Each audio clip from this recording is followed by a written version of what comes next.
you're losing me.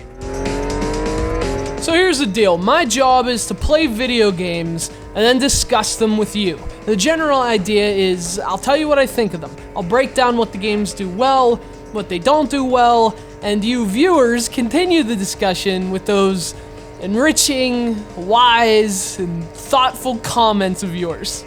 So we all do our part to make this engine work, but ultimately, it starts with the game. There's not a whole lot I can do to rev up the process if the game isn't even going to try. And I can tell you, I played a lot of games over the years. I've played incredible ones, terrible ones, vomit-inducing ones, but I don't think I have ever played a game as wholly and utterly forgettable as this one.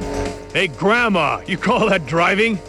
I don't want to say Driver Renegade is a bad game, because it really isn't. The game is functional, it plays well, there's enough done well here to avoid my berating this game as soul-crushingly awful. But at the same time, it doesn't do a single thing to stand out. It's so shockingly vanilla that I honestly can't even comprehend how a game so completely void of personality even made it past the conceptual stage.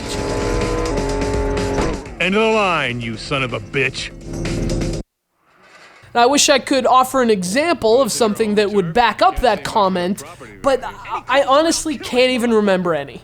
You play Driver Renegade as John Tanner, an ex-cop played by an actor who evidently graduated with top honors from the Barry Burton School of Voice Acting. But you know, at least that's something, right? The most fun I had with Driver Renegade was listening to the dialogue and laughing at how ridiculously over the top it is. Any idea who they are? Paid mercenaries, sent by the crime lords.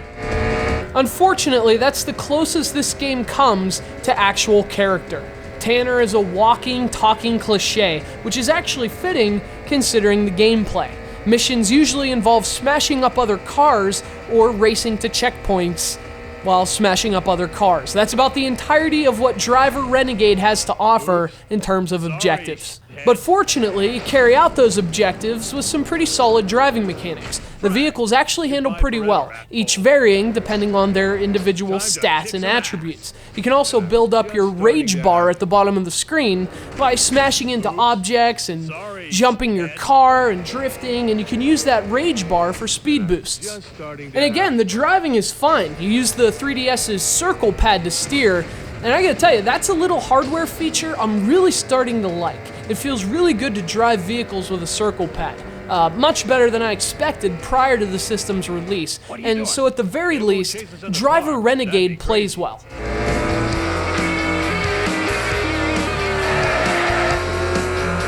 It's just that being functional and being fun are two very different things. Much more different than just a 7-letter spelling discrepancy. And that's the thing, I didn't do a single thing in this game, whether in story or career mode, that I would call fun.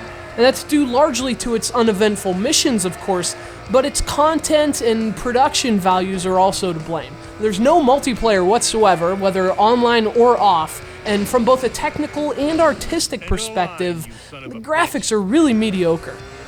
Now, the good news is the game does support Street Pass, which automatically trades scores, stats, records, things like that with 3DS owners who walk by, but I wouldn't bet on walking by anyone who owns Driver Renegade.